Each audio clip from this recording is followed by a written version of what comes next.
It's Friday. On Senate Transportation. It's the 28th. We are here at 8:30, well, 8:34. We're only 4 minutes late. And we're here to with Damian Leonard, and we're going to go through miscellaneous DMV. Yes. Start talking. Great. For the record, I'm Damian Leonard from the Office of Legislative Counsel. I have 2 sips into my coffee, so I'm sure I'll be super sharp this morning. What you've got in front of you is the latest update draft 4.1 of the miscellaneous DMV bill.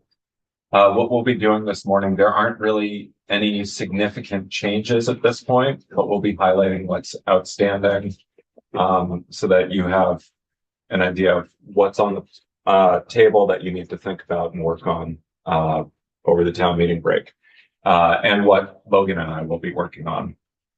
So the first piece is section 5, and if you'll see on page 9, I've just highlighted the no charge. We're still working to get the data from DMV necessary to figure out the figure there. Okay. And so Logan and I are working on that. We didn't have it by close of business yesterday, so we haven't updated that yet. Yep. This is the same draft, though. This is the same draft number, or should I be? It's draft 4.1. So last one was 3.1. Okay, right. It should be on the website. That's what I'm using. You also have a copy. One more. Yep. Okay, section 8, same thing in section 8. These are the proposed reduced fees for individuals receiving SSI and SSDI. Yep. And again, we're still working to get numbers. Moving down, we've closed a lot of the sections on the bill up at this point. And by that, I mean, we just don't have any changes and the language seemed okay. Going way down here to past page 30. Past page what? Past page 30. Past page 40. Yeah, that's not. Okay. I was gonna say 43. Yes. 41. We're still just waiting to get final information on the Number of foster care. number of foster care and exactly how we're going to address that. Sure. Yes. Just an update on that. I did talk to somebody at I can't remember the name of the group that works with foster kids. Yeah. Vermonters Voice for Children or something like that. But they gave me the name of the person at DCF that's been working with DMV, and that could come in and say how it's problematic for them if we want to. Problematic for them to send the money over. Yeah, just dealing with the credit card and the families, the DMV and like all that. You gave the name to Megan, but I would suggest at this point, because I figure we're going to be slammed. Yeah. When we come back, we can ask for an email to with a statement about this. So we will have got their feedback. So if we get any questions on this, we've got the Okay. If that I'll have her send a written testimony. that would be awesome. Okay. Yep, awesome. Okay.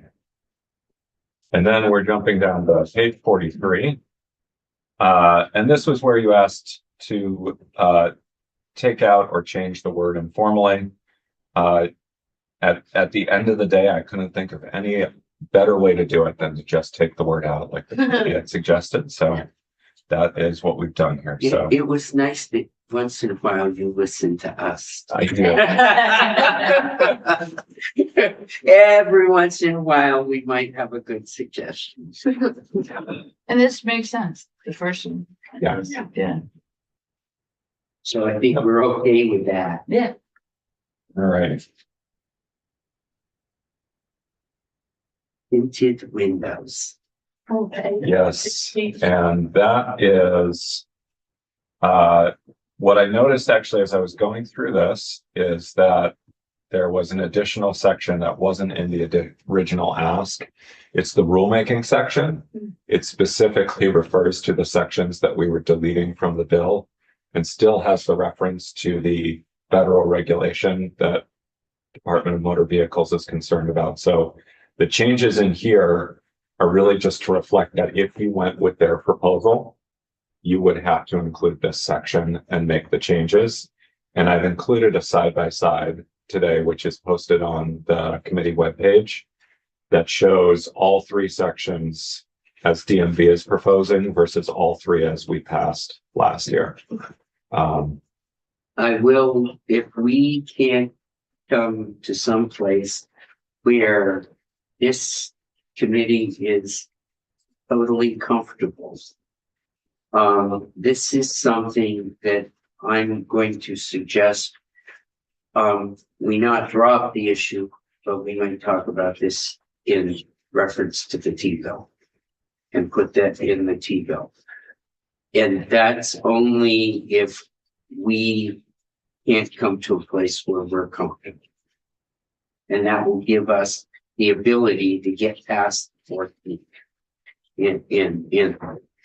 We might decide we hate it and it will be, but unless we can come up with by the Tuesday we come back, a definitive feel better about this, that's going to be my suggestion. And that's the side by side, I think I understand, it's what we have and then what DMV is proposing. Yes, And then your Westlaw document. that is the actual federal standard that we're referencing. I just thought it'd be helpful for anyone who wants a little bit of light reading. Yeah. And Well, we've So got a anyway, week and what it is. Yeah, I'm suggesting that during that week, we can get documentation to make this clearer and stuff. We'll come back. And then that's the regulation that references the ANSI code. And then, but the ANSI code is also there's not a percentage. You don't have that ANSI code in here because it's copywritten. exactly. And that, as far as we know, doesn't have a percentage of the ANSI. The ANSI SAE code does have percentages in it because that's the standard that all manufacturers have to follow pursuant to the federal regulation. Yeah. And that actually, my understanding is that does have the percentages, but it's copyrighted and I haven't been able to find a copy of it yet. Well, did they buy on a copy for $40? I don't know if they did. Oh, I thought they. I know that, $40. um, I mean, $40 is a lot of money, but I thought they had a couple Yeah. of dollars over there to buy the book. I thought they looked at the book and were still confused. But I guess I can figure out why. so the other thing is, if the committee wants, I can also purchase a copy, but I need authorization to do it with legislative money. I'm assuming DMV already bought the book. Yeah, And so they so- have it. So if we could, that could be something we do if we're gonna postpone it but my only worry is that we postpone it and then that makes it harder to start on July 1st, but we can, that's fine. I want the committee to feel comfortable. Yeah. We did inherit this issue from some action of Yeah. a previous Well, we took a lot of transportation committee. And I did talk to 3 either former patrol officers about it, but about just from law enforcement view of the issue of tinted numbers. So Yep. I think we can get through this, but okay. So anyway, on page 48, you'll see, so did you want to buy that book? I don't have any particular desire to have that particular standard on my shelf, DMV but doesn't have the book over there and won't let you look at it, buy it. we'll do it. So It's fine. yeah. I will ask for the specific automotive engineer who developed it. If they've got the book, go read it. But if they don't have the book, buy it. Will do. For $40, I don't think we're gonna die. Yeah, no, I just, I need to have that like thumbs up, go get it. So I can go, yeah, Whatever. Go get it Yeah. if you Will do. can. all right. So that's a project for me over the break. It's to get. All right, the next is the number plates. I've left this highlighted because I think we're still waiting. I still need to find out if whether we have other specific rules about number plates on other types of vehicles. And then, I think the committee wants to hear, is not comfortable just yet with. We are moving the comfortable one with that, number and plate. So, we're gonna Yeah. have to have a lot of conversation in here. This Yeah. is another area where, this might end up in the TV. Yeah. Go ahead. Oh, I think she, Oh, whichever. yes, I just want to make sure the issue is, whether or not there should be one in the front and the back. Or is that the primary issue? You would have to have one in the back. Yeah, but, It's the front one. okay, Inside, we should. yeah, really. But I didn't realize is if my plate is really dirty, I'm bad. Yeah. Yeah, we can't see it. You're not personally bad, you're just not in compliance. But I live on a dirt road, and when it gets muddy, sometimes, maybe more than sometimes, it's hard to read. And I'd like to address the issue that in the statute where the commissioner has discretion, because it just seems strange. About whether there's one or two plates. Yeah. Yeah, well, I think- All or one person. Well, that's exactly. true. I have heard differing opinions from each one of you on this committee, so I don't think we've coalesced around anything on No. this. Thank you, Mr. Chair. Yeah, I would just say at this point, if this remains in the DMV bill, I would be voting no. Just to be like ultra clear that I don't feel comfortable with this. Even as especially as a tactic to save money. I don't think this is an appropriate place for us to be looking to reduce cost when we're still passing on the cost to the average Vermonter. So I actually would ask if we could remove this section because I think it's holding us back from some of the meatier discussion I of the think bill. when we come back on Tuesday, we'll make a decision. If we don't have all the answers to be able to say yes or no in a positive vote from a majority of the committee, I'm going to suggest that we take it up in the T-bill. When we get to the budget and the T-bill, we're going to have to balance. And we'll have to account for whatever changes we made in any bill from any place. And this $500,000 thing is, it's in the world of transportation is not huge, but we do need to balance. So Would it be appropriate? I mean, we're gonna send this bill to I appreciate you saying you want to do stuff in the T bill, but I also think the House is gonna be getting the DMV miscellaneous bill after us and we'll be looking at that. So I feel like this issue is more DMV germane than it is T bill germane. So I'm wondering if we're willing to kind of put a pin in some of these conversations and see how the House manages them. the pin I'm going to put in is what a majority of this committee comes up with and feels comfortable. Oh, okay. Yeah, I guess what I'm saying is. My, I will just tell you, my first job here is to make sure that I represent and I forward, but his interest with this committee. Okay. Go ahead.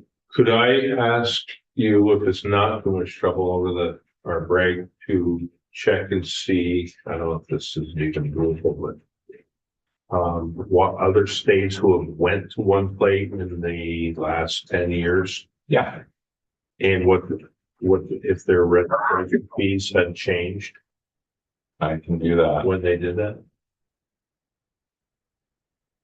Well, how many states do require 2 plates in one? And There's quite a few that don't require to. I don't remember. Yeah, we had a map, or I said, maybe I looked online, there was a map in the states. I think all of that will want to look at. Yeah. So I've put that as a note for me to work on during the break. I would suggest that if you get stuff that you send it out to us so we can, Yeah, right now my plan is to work.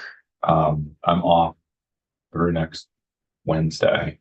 And then I'll be working a bit on Thursday and Friday. So if I have anything, then I'll send it, and I'll be working over that weekend and Monday. So, thank you. but yeah, But I would say to the committee, tinted windows and the plates, if we aren't comfortable, they, the suggestion will be when we come back on Tuesday, is that we vote on the draft without them. okay. I understand what you're saying now. Okay. I appreciate that. So that brings us to the end of the draft. The list of I've got outstanding. two hands that go up. Okay. All right. No, because you're about to list hopefully. I was going to say the list of outstanding items I have are updating the bill to make everything revenue neutral. Well, it isn't revenue neutral. I think what we suggested on all of those fees is, and particularly from Senator Harrison, was that there is a cost to everything that's done electronic. Mhm. We definitely want to encourage people and push them into Right. the electronic world and in that piece. But there needs to be recognized in this, and there was a cost. We want to look at it with everything a somewhat reduced cost. Okay. We did have a couple of areas where we're very sympathetic because of the populations that it was affecting. So we'll come back and we'll struggle with all of that. Okay.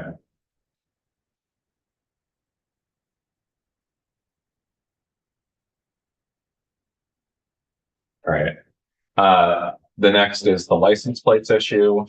Foster children is still outstanding. I have a question mark on whether we need to do more at this point on the titles for classic cars and classic car registration, whether we know enough to do that. I've reviewed the emails that Senator Harrison sent. I think we were left at a place with the last email that I saw where the department was asking for more information from the constituent who had raised the issue. We may want to see if we can find out more about what the upshot of that exchange was. And then try to zero in on exactly, if there is an issue, exactly what it is and how we want to address it. So that's out there. The other piece is classic car registration. I don't know if that's really an issue or if that was just me mishearing when we were talking about the titles. But again, that's on my list with a question mark. And then the last is the question of clarifying or modifying inspection requirements, including tinted windows. We've also talked about the brake rotor issue, and a couple of other things while we've been talking about the bill. So I just have that out there as a question mark again. Is there anything here that we want to address in this bill, or do you want to save that for another point? I think it was chair. So my apologies. I thought the last time we looked at a draft, you had told Damien that you should put in the rights for trans folks to get an extended driver's license. So it's not. in this Sorry. draft. I thought we were gonna get language.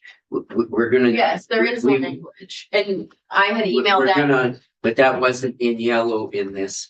Yeah. We'll Sorry, make- that's my fault. I Okay. didn't have that on. my We'll list. take, That's we will take really that up. Highlight that in the draft and we'll take that up. Okay, Yeah, that will be in the next draft. Yeah. I'm sorry about that. that I totally understand. I had thought maybe there had been an outside conversation that I had missed to No. remove it, so I appreciate that clarity.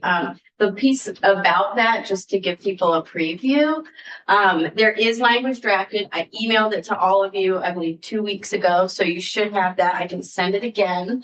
It was asked to be introduced by members of the LGBTQIA community in our state, who currently, with the executive order from our President Donald Trump about can only be a woman or a man, there are concerns that will continue to change how you can get identified and your licensure. And this would give an extended period of time so that you don't have to renew your license during ideally the Trump presidency or during the time that that executive order is in effect. So the goal is that non-binary, we have tons of great work that we have as a state have dedicated to with gender markers being very open to folks. So this isn't changing any of that. It's just giving people an extended time before they need to renew. And I sent it to the DMV commissioner. We've had multiple conversations, and there are 2 lawyers, if we wanted to hear from them, who are happy to come and testify if we want witnesses. So I appreciate this being in our next draft. Thank you. So section 41, I know the chair put this in, but just I haven't had a chance to talk to you about it. This is the study committee. Yep. I'm concerned about it. I would argue against spending the money on appropriations at this point, but open to discussing. I'm open. I don't want to drop the issue. And if you have another, way to raise the issue, and have it discussed in a thoughtful way, because I think right now we're there. I'm open to discuss however you'd like to address this. Okay. All right, well. Yeah, I'm just a little worried about I agree with that some more work needs to be done on it, but maybe. Our problem is that we're running up Yeah. against the 14th is coming. Sure. We're having that, and but I do think for myself, Do you think there has to be legislators on it? no, I don't think there necessarily has to be legislators on it. Sure.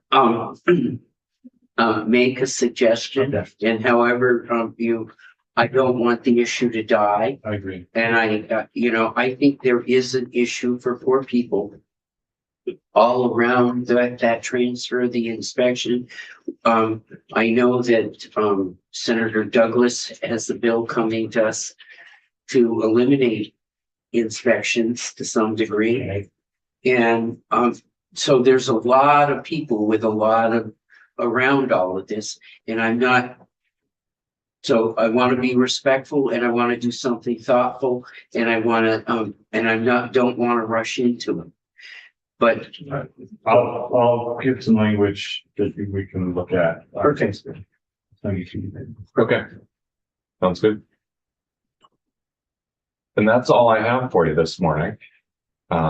Which I think brings you just about up to your 9 o'clock. you have one more question, so don't go running too quick. Okay, Thanks, Mr. Chair. So we had discussed S4, and I thought we had landed that we would most likely include it in the DMV bill. This No, is the trails. that we're gonna do in the T-bill. Okay. okay, And we put that off to the T-bill because by the time we get through everything that's up on this board in the 14th, we're gonna be up against it to get stuff out. So what are we besides the DMV miscellaneous bill hoping to pass on with this committee? We Or have, you're working we on? have forestry. Okay. Yeah, we have to have to make some decision about the noise bill that we just. And where we're headed with all of those pieces. So I think by the time we get through that and we get some comfort level in here, that's gonna take all of the week we've got coming back. Okay, so for the week we come back, just so I understand how to use my time effectively, is S66, the noise bill, you want us to ideally vote on it when we come back? You want us to vote on the DMV bill? You'd like us to vote on S4? Yep. And, S4 will be in the T-bill. oh, okay, my apologies, thank you. So and then S4 44, which is the loggers purchasing We use need you to want to come- vote on. So just S66 and S40. Yeah, and I would say that, the forestry bill, the issue there really comes down to, I haven't heard any objection around the table to, stuff that is clearly used as forest. And it's really that stuff that is, if I've got a pickup, and that pickup I'm using partly for forestry, and I'm also using it as my pleasure vehicle. Should we exempt that totally? And I think was where the struggle with that was. And we're gonna verify at 10 a.m. So okay. And I just do have a concern about, how the milk industry, for the example that you use. Yeah. Would be treated differently. Yeah, yeah. Oh. And what the comparisons are. So those are the things I've heard around the table around that. And I think we have to struggle through that before we're comfortable with that. Thank you. Right. Okay, I will be back shortly to listen in on testimony, but I have to run to another meeting. So Thank you. you're deserting, yeah. I'm ping ponging between the House and the Senate. We'll get that T-bill out. You guys shortly. Thank you. I think it's right at almost 9 o'clock and what we're, and we have, Christopher Honey from the state police. Morning. And when this, Sam. And Wayne is on some of that.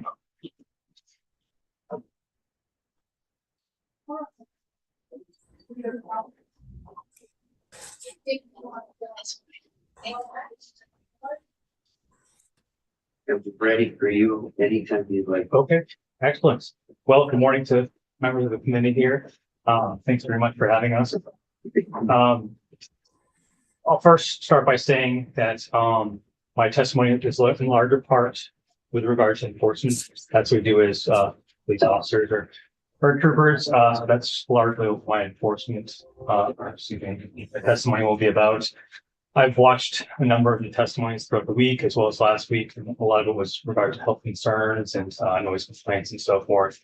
But this is in regard to enforcement. A little bit about myself. I've been with the state police now since 2016 and law enforcement since 2009. More recently, I became certified as a mix-up inspector, which is basically gives kind of what Vermont DMV does, inspect commercial motor vehicles.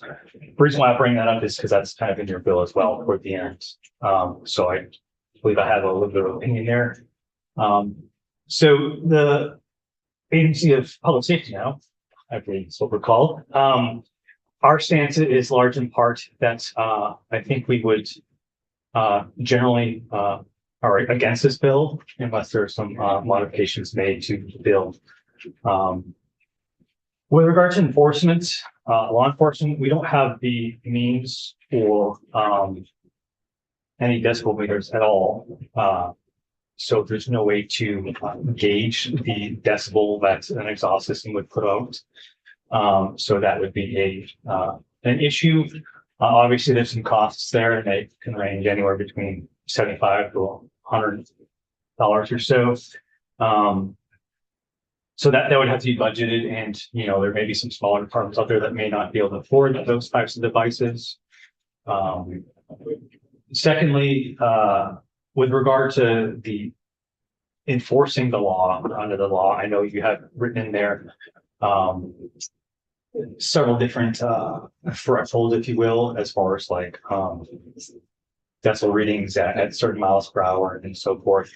The one issue that we would have with that is that it's going to be very difficult, if not impossible, to measure accurately on the side of the road when you have ambient noise, you have other trucks, buses, and so forth going past the motor vehicle stop.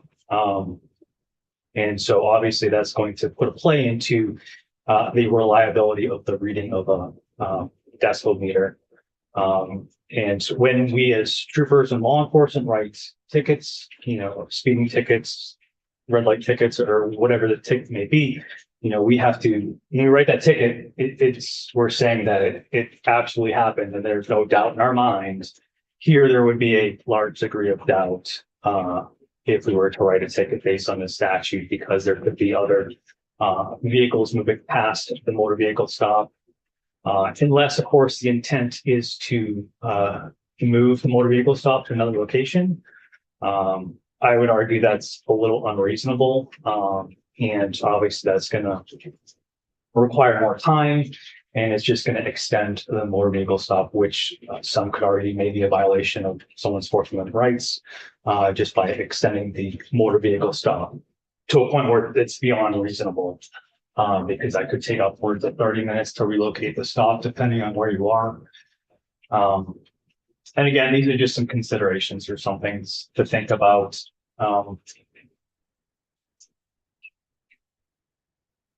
Secondly, in the bill, you mentioned several key terms, such as like a gutted muffler, baffle plates, etc. Personally, I'm not really a car guy, truth be told, and I couldn't tell you what a muffle baffle is, or a gutted muffler. So all of those terms would have to be, there would need to be some training with regards to that.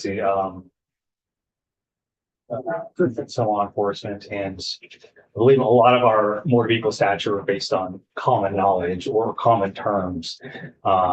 And there isn't really training. We don't, train on each individual statute. So that's something to think about, or maybe define what these types of mufflers are, or just make it more generalized, make the exhaust system more generalized, maybe state something to the effect of any sort of modified exhaust system, right? Anything that's aftermarket, once the vehicle leaves the dealership, any sort of modification to the device could be a violation.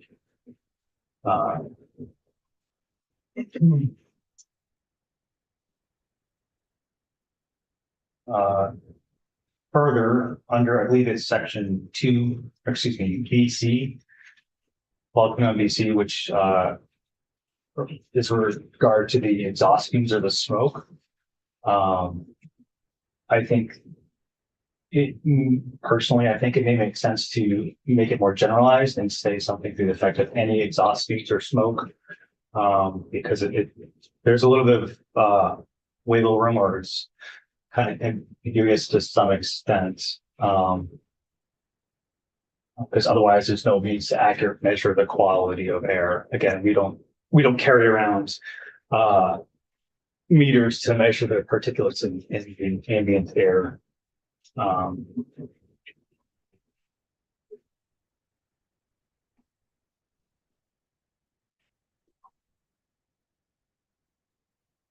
Additionally, I think someone testified yesterday, kind of something similar to this, but there are several cars out there in the market nowadays that when they leave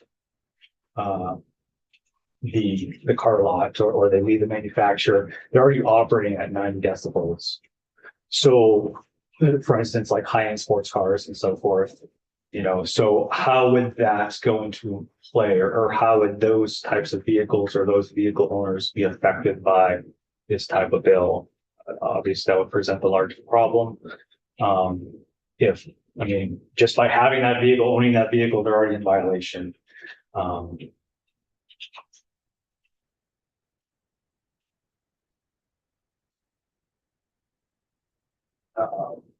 And then in the bill review that I conducted here, I know there's a question in there about with regards to underdeserved communities.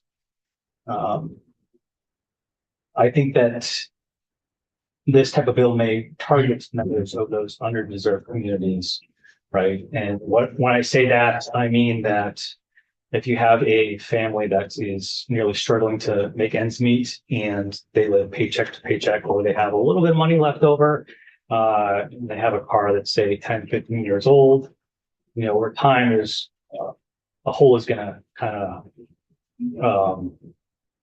hole is gonna be, come to the exhaust, right? Or it's gonna start to deteriorate over time just because of the salt, sand, and so forth, things that exist in our roads. And so that the hole in an exhaust is gonna sound similar to a amplification system on a vehicle. So just in my own personal experience, I've seen cars driving by that are rather loud and that shouldn't be that loud, and there's no, apparent modified exhaust system, which would lead me to believe that there's some sort of hole in the muffler. And so if this particular family that has a car that's 15 years old or so and has a hole in their exhaust, what are they going to choose to do? They're going to choose to make sure they have a roof over their head and food on the table rather than fix that hole in their muffler. So it's just kind of picking and choosing, maybe over time, but certainly after several months, that's still going to be an issue, and they could very well be a target or be more apt to be pulled over several different times within that period of time.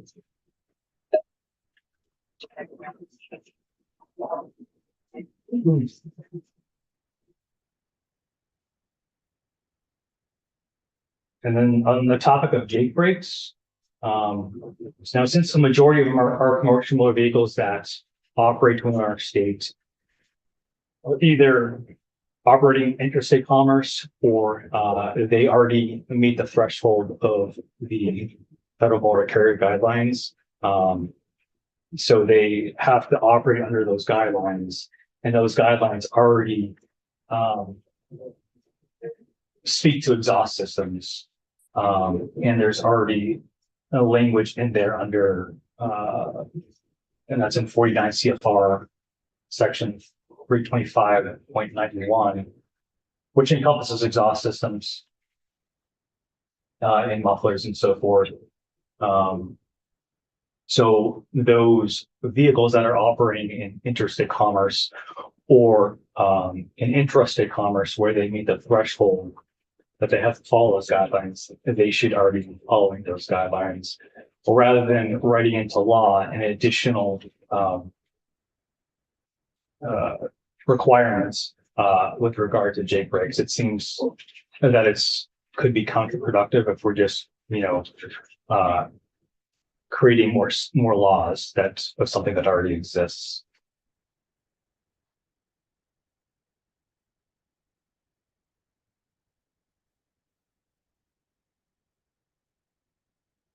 And I think reading through the statute or reading through the bill, it appears as though the intention is just to make sure that those commercial motor vehicles that have a Jake brake also have a muffler, right?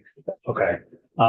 So I think maybe, and some testimony was given yesterday with regard to the inspection manual, just to maybe suggest to the Department of Motor Vehicles to or plead to them to amend that inspection manual. That may be I think that may make more sense.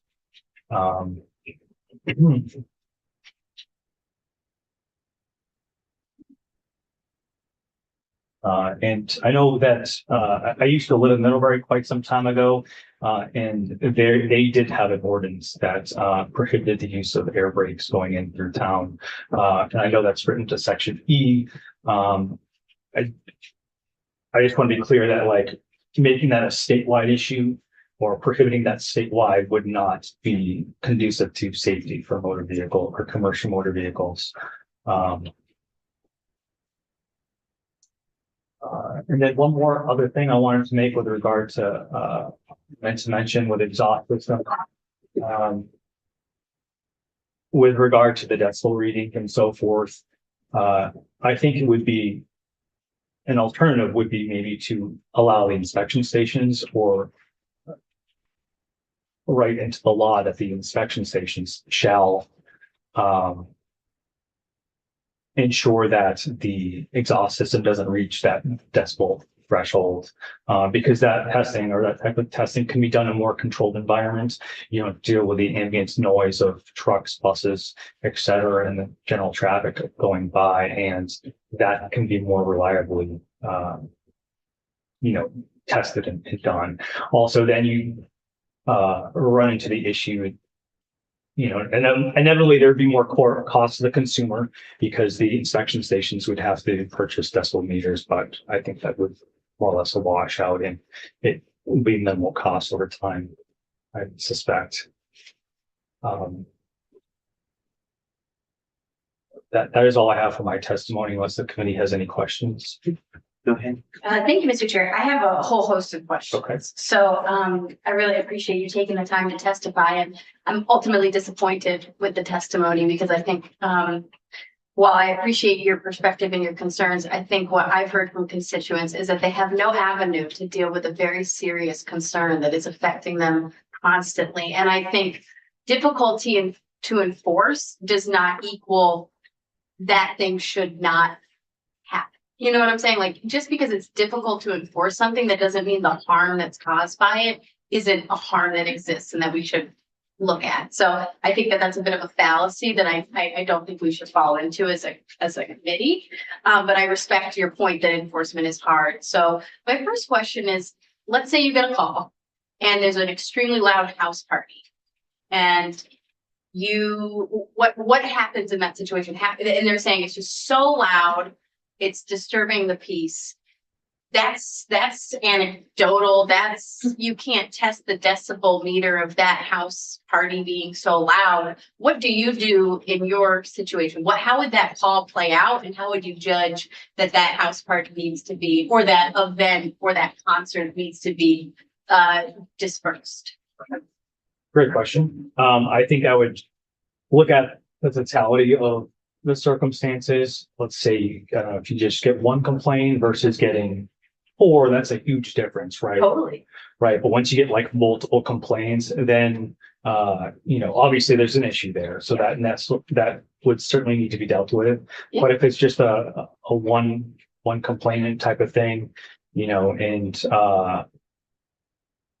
I go there and make contact with the house or the party, and just say, hey, we've had a complaint. Please keep the noise down, and just because obviously you kind of have to walk a fine line, and just because there's only so much you can do, right? As law enforcement, you can't. Can you force them to? What are you going to do? Turn off the power, right? There's only so much you can do. But I'm a fan of kind of asking, telling, ordering sort of thing. And then I don't know if that answers your No, it question. totally does. I mean, my personal preference whenever I have a neighbor who's too loud is I go over and I knock and I say, Sure. hey, could you mind lowering it a bit before I would ever involve law enforcement? So I think what a lot of people are experiencing, especially in the town of Springfield, where I have constituents, is they are having this happen repeatedly. There's a whole neighborhood of people who are being impacted. And if this was a house party that was happening, they could call up local law enforcement multiple times and get a response. But what they're hearing from their law enforcement folks is that this is not worth our time, that we, A, don't know how to enforce this, and B, we don't want to enforce this. So what would be a different scenario if it was just a speaker at someone's house versus a vehicle, it still has the same harm, where they're being woken up, where they're having everything in their life is disrupted. They can't hang out on their back porch because they don't have the ability to hold a conversation with someone. So the effects of both of those scenarios are the same, but there's no outlet for that person. And I have email exchanges between constituents where they're ping-ponged between 4 or 5 different government agencies who are telling them completely different stories on how it should be enforced. So I think what would be helpful in this scenario is to understand when you find that enforcement is worth it, when people are having that many severe implications on their life. So it sounds like you would take multiple complaints to be serious. So if you had now someone who you had, let's say, 4 or 5 calls from one neighborhood, like in Springfield, that said, we have a consistent, repeat, specific truck or vehicle that is disturbing the peace. What happens in that situation, and how would you guide people to respond? So first, maybe I wasn't clear, but I would take, any complaint is serious, right? Would be more serious if you had 4 neighbors who, complained to the Yes. state police versus one, Yes. right? And even if there's that one, and say there's nothing else going on with my shift, then I'm going to dedicate the time to vet that complaint or deal with it and speak to that house. Secondly, to the comment about the trucks, I think that we're going through the town in Springfield. It's the same truck over and over at the same time. Yeah. I think once a pattern is established, and is that truck local to the area? Is it just driving through? I think there's a lot of questions there. And certainly, I wouldn't say that we're completely against this bill. I think it's just there are some modifications that could be made or need to be made to make it more enforceable. Because again, how are we going to test if it's written in the statute that you have to have so many decibels for this to be a violation at 15 miles an hour, taken from 20 feet away, then obviously we have to follow that statute. And right. But whereas I think with regard to your other example about the house party, I think the statute is called noise in the nighttime, which is extremely vague and so. And that's the avenue my constituents have tried, is the noise in the nighttime piece. And what they've heard is it's too vague for us to enforce. So it's kind of like we're in this issue where I hear what you're saying, that vagueness can be a benefit because you don't have to have the tool. But then at the same time, the reason they're not getting it enforced is because they're saying we can't enforce this because it's too vague. So I think that's why we move towards the decibel standard, where you have some ability to capture that. And if it's so repetitive, that is helpful for determining how severe it is. Sure. I mean, and I would argue that the noise in the nighttime statute is in Title 13, right? It's not a it's not a motor vehicle violation, right? So I'm not going to go there. If I have a truck going through Springfield, I'm not going to, give them a citation, under Title 13 because they're operating a motor vehicle through the town of Springfield at an unreasonable noise or what have you. So I don't think that statute would be appropriate.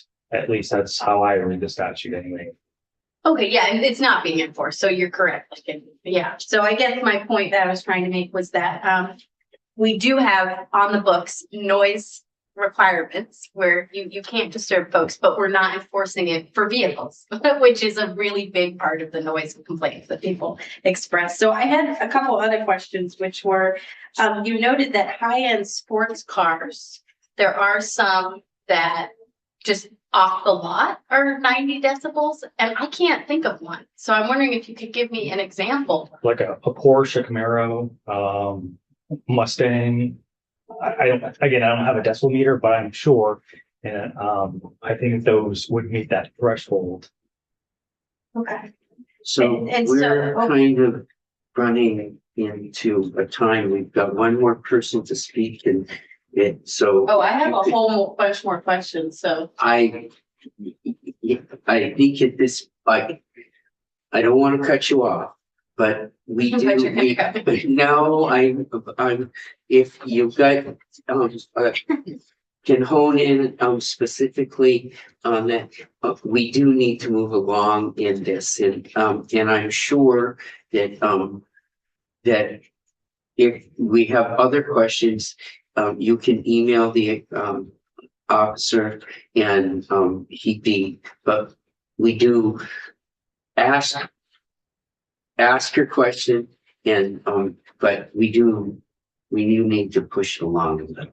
Yeah. Okay. I can write down my email address for you if that, for maybe questions you can't Yeah. get through now or to the It's thing. helpful when we ask questions on the record because it means that people hear the questions that we're asking and know that they're being asked Sure. versus in an email exchange. So I do think that is kind of a, that will not be presented to the public in the same way. So I do think it's important to ask these questions, especially when we have had bills like this come up for the last 6+ years and we haven't had an opportunity to give testimony. Speaking of noise, Yeah, Speak- so I'll I ask, think it's an alarm that stopped. So let's, I'm just gonna check. yeah. So I'm happy to just ask one more Okay. question, although I would ask Go ahead. that we have potentially someone from the state troopers come back or from law enforcement again, because there's a lot of questions I have. So you stated that you feel that this could be impacting low income folks who have an unworking muffler and that they're not, they're going to get pulled over. I don't think that's the way the bill's written, although I'm very happy to, I even asked legislative council before this meeting, could we put in something specifically that says this is not meant to look at faulty mufflers Mhm. because or exhaust systems. But if you have an exhaust system that has a hole in it, that goes, you can't pass inspection. So that's what confuses me is why would it forcing someone and we can show you photos of what a gutted muffler looks like. You can visually see a lot of that, but you would have to see it if you were lifted up in the inspection stage, and that would be an easy thing to spot. And again, that's not something that we're gonna be able to do on the side of the road, on the Yes. interstate. But a straight pipe on a vehicle, you can see that pretty clearly. Sure. So if we made it so that there was a visual inspection, that were things where you didn't need to get out of the car, would you be open to that? I think that's reasonable. Okay, that's helpful because there are some very obvious visual changes that can be made. And then my other question around, well, I can't ask any more questions, so I'll stop. I can just ask one question, which is, I would think noise complaints would typically go to the local police more than you. So I'm thinking it Well, might make sense. to it talk to- certainly depends. If there's no, if there's a town with no police force, Right. it'll go to us or the sheriff's department. If there's a sheriff's department that covers that town, Right, otherwise it would default to us. okay. This is a bigger conversation because at least in some areas, the response isn't, all right, I don't want to go there, but, I think generally local law enforcement would see more instances of harm of noise, because noise harm can be something also like a barking dog, and even though it seems not significant, that can really get neighbors to be angry at each other. Yeah. And I think to understand the amount of harm from noise, this type of noise, that a local, you were talking about Middlebury. I think the local police might have more of a beat on it than you all. Or let me ask you a Assuming different they're way. Local to the area. Maybe if you could just get us information on how many complaints you get about noise, that would be good. Not now, but just you could get that. Well, yeah, that would be That would helpful. be helpful. At like one statewide or like one specific the area? thing, or- I mean, this ordinance or, sorry, the local government person. This law bill is focused on truck noise and car noise, so I would think you could just tabulate those like in a year or 2 years, or are there trends? Sure, That would be helpful. okay, Did you track it? no, Yeah, that's the thing. Well, you have a system. that- sure, yes. And, Downpour, yeah, yeah, a CAD system, right, computer automated dispatch, yeah.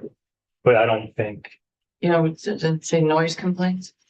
I can certainly look for you. Okay, And if you want to have us back, that's, I'm sure we can arrange that. Okay. And I can provide that information then. Would you still want my information, ma'am? Yes. Email address? Yeah, I mean, I'm sad that we don't have time to ask those questions of records, but I respect I that understand. So, and limited. to get to, Senator Harrison's question, and I'm not sure it's the statement, how many communities have municipal police forces?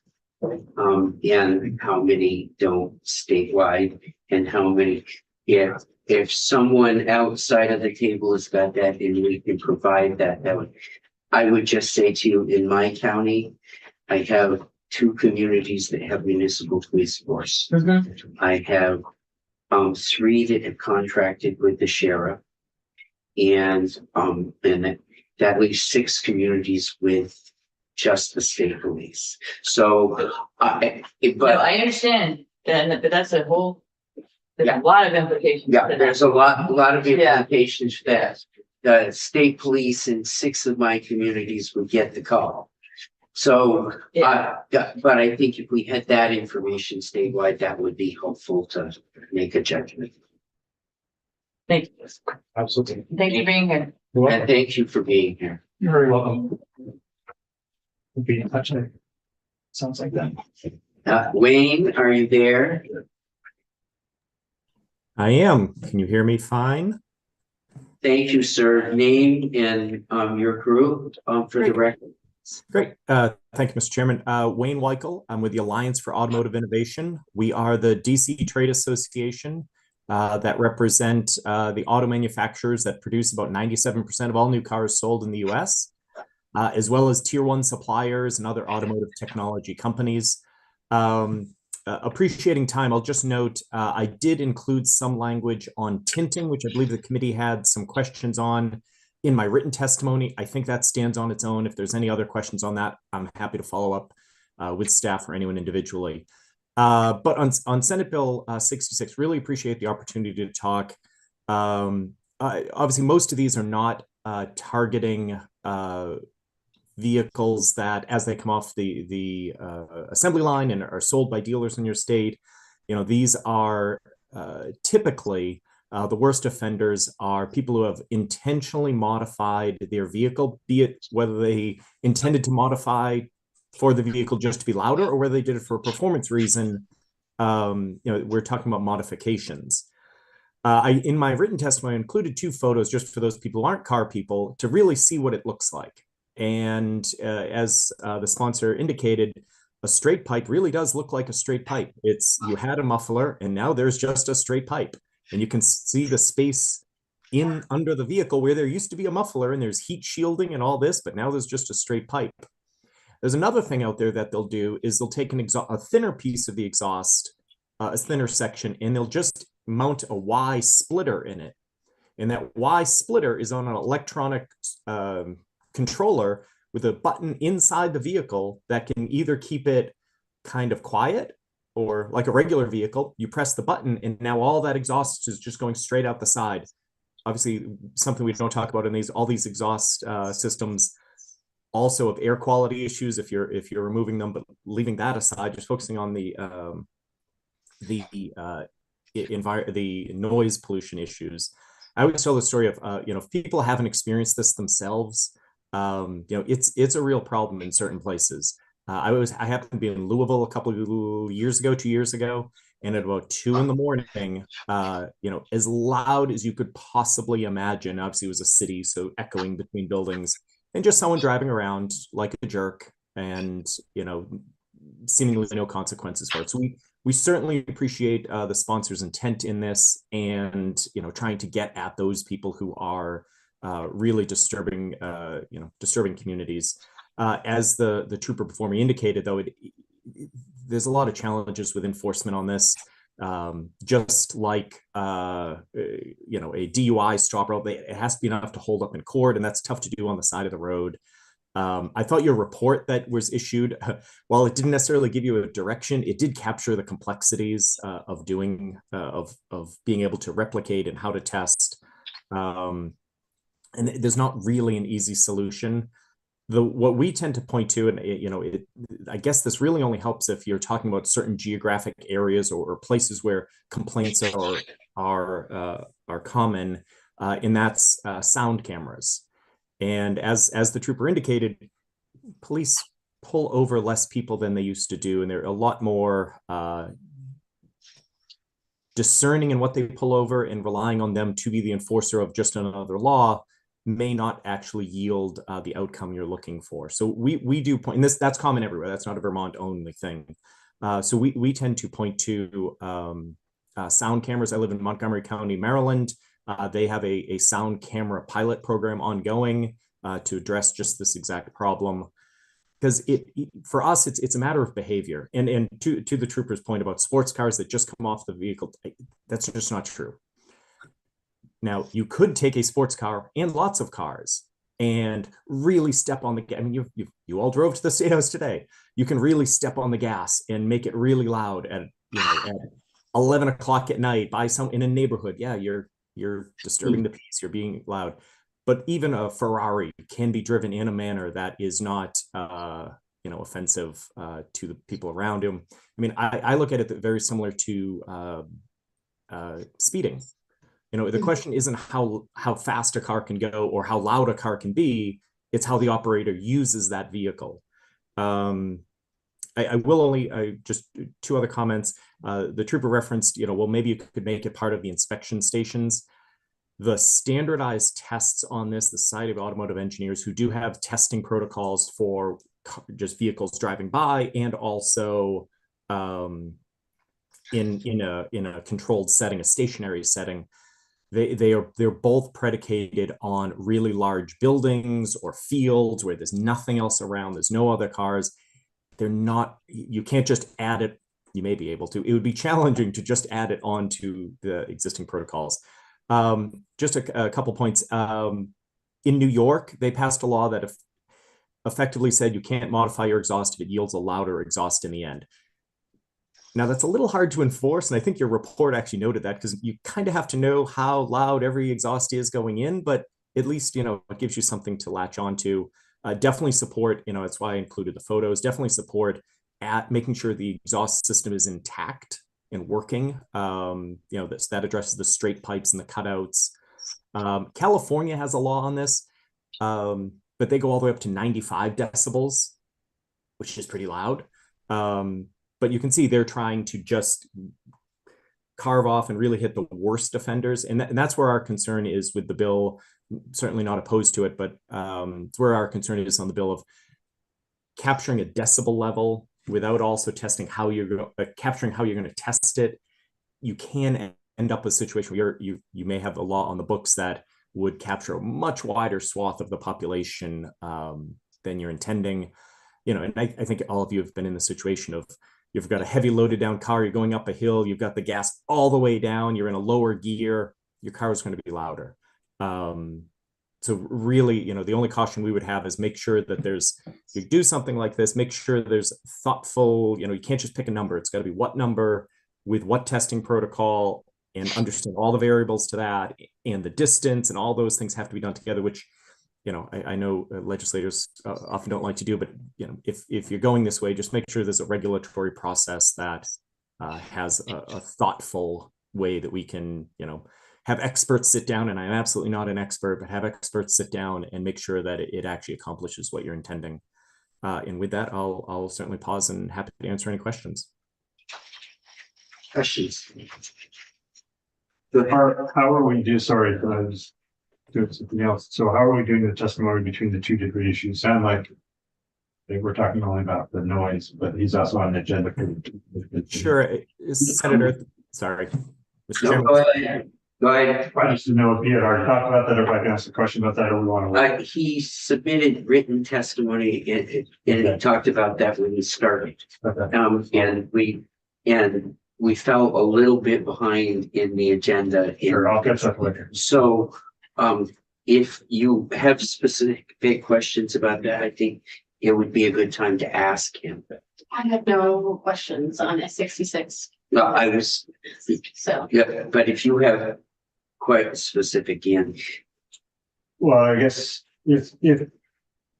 my understanding is the manufacturer wants us to make sure we do a site, if we're going to do illegal window tinting, we want to cite the federal standard, which makes sense. I agree with, in the federal standard, just wanted to make sure that we were citing the right standard, and that ANSI code does have a percentage in it, if the manufacturers kind of agreed with that.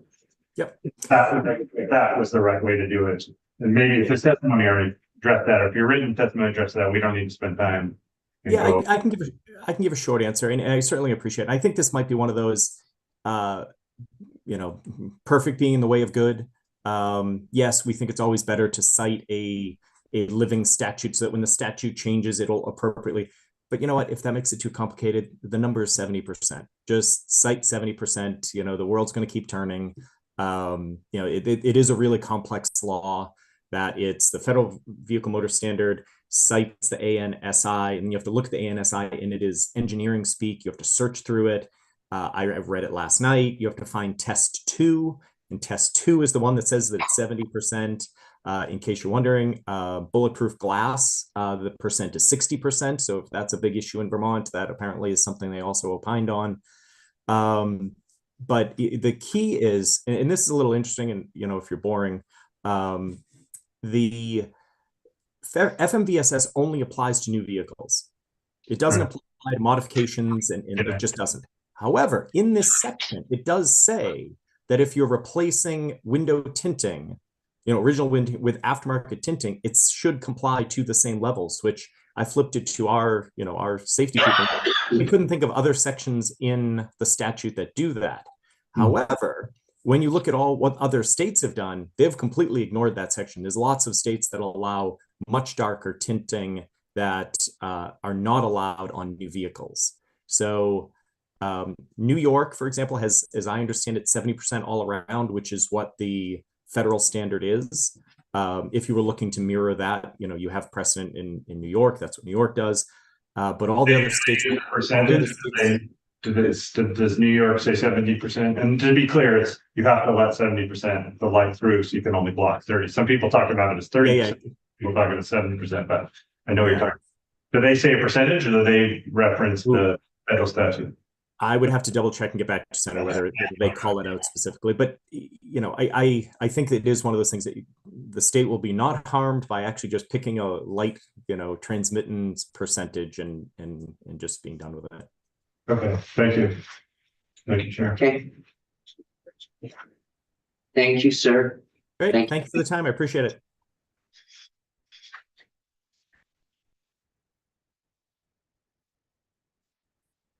And Just a minute. is Tommy there? Hey, Tommy. Good morning. Good morning.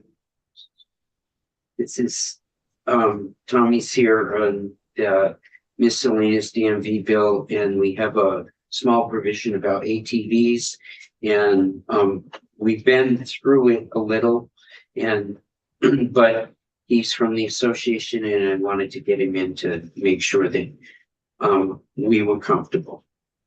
Go ahead, Tommy. All right. For the record, Tommy O'Connor, Executive Director of Vermont ATV Sportsmen's Association. We use the acronym VASA. Thank you again for having me in. I will do my best to keep this nice and brief. But quick background, VASA is a membership association, about 5,700 strong. We average age between 51 and 54. We have 24 clubs statewide with 1,000 miles of trail.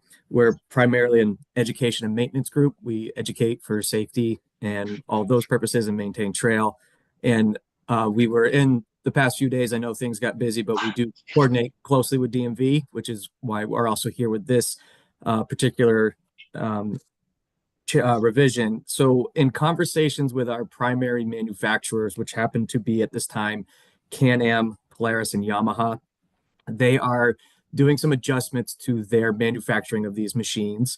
Currently, as the title reads, 64 inches in width is the maximum for the ATV registration for the state of Vermont. These three primary manufacturers are changing to go between 65 and 72 at the max. And they're labeling three reasons. Stability and safety is their primary. By being a little bit wider, it tends to be the tire size is changing. Not too much change to the framing. And this creates less chances of tip over. This also creates a more safer, comfortable ride for the user. So the rattling and bouncing around. So that's their primary piece. The weight distribution that they list is primarily for wear and tear on the machine. But it also has a secondary, we call it a third piece, which is trail integrity. The weight distribution puts less strain on the trail. It becomes less damaging to that trail. So it requires the maintenance schedule to not be as short time span so we can get to more trails, we can do more work. So that's from the manufacturers. And we actually, myself and our trail coordinator, did visit Polaris in Minnesota a few months back, and saw a lot of this work and saw a lot of the pieces around it. So we're pretty excited that they're doing all this research. And a question that came up, we did speak with DMV. They had no issues. When we did speak with Agency of Natural Resources, the first question they had was, does this mean we have to do any type of changes to the trail network, i.e. do we have to, do work to the trails, make them wider, anything like that? We do not. Our trails do not have to change. There is no work that needs to be done with this width increase. And so after all of those conversations that we've had, we're just looking again at Title 23, Chapter 31, that definition to adjust the current 64 inches to 72. But whichever one of you. Mine's a really quick one, I think. Why do we even have a maximum? I think that's the DMV question. Or do we need a maximum? Because we don't want to change our code every time something changes, but they make it an inch bigger. I think that's a question we have Okay. to ask DMV. Okay. Well, that was gonna be my question too, is like, what happens now? What would happen if we did change this? So they can't get it registered, or, like, what would be the problem? Is that what would be? Correct. As it stands now, similar to motor vehicles, when a new machine is produced, the manufacturer notifies the state and says, here's our specs. So, this is the width. And the other really important thing for us is the dry weight, meaning the weight of the machine, which sits at 2,500 pounds. And we want to be able to not be adjusting that. And so they're keeping the weight the same. So now, person in Vermont, dealers are buying these machines and are selling them, but unfortunately they cannot be trail registered, and they can also not be registered through the DMV. And if they're not registered through the DMV, does that matter? It does, because they majority of those machines do not meet the motor vehicle statute. And so what happens is you have an unregistered and potentially uninsured machine out there, which then leaves liability for the rider, as well as any person that uses it illegally. And we cannot support them as well on our trail system. So then we have illegal riding. And for us, we really stand against that, because our primary use is through private land ownership, and we would lose trails because of people illegally riding. So the registration, you don't have to prove proof of insurance. You get it registered with the DMV. Right, so you could register and still not have insurance. Like, it doesn't. Yeah. That's correct. But for us, with when we provide our decals, the first thing we require, of course, is the registration of the machine, but we also require they carry insurance.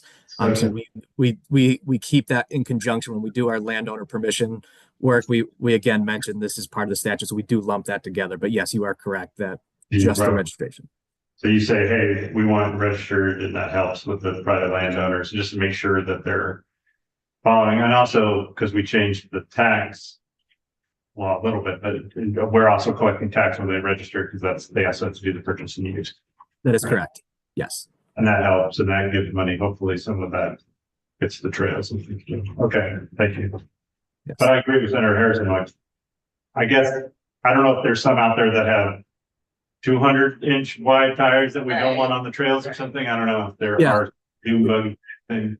With the width, I agree with Chairman Westman that DMV sits in that. We don't want them much wider. We have a trail width that we use that's a national standard, and it's also allows us to still do grant work through FPR and Agency of Natural Resources with our limited impact that we are agreeing through the climate initiative. So we don't want to see much wider in that case, and we've even spoken with the manufacturers, and those are designed particularly for different types of terrain that Vermont does not offer. So if they happen to sell them that are incredibly wide, which we've seen upwards of 90, we have no interest in going that direction.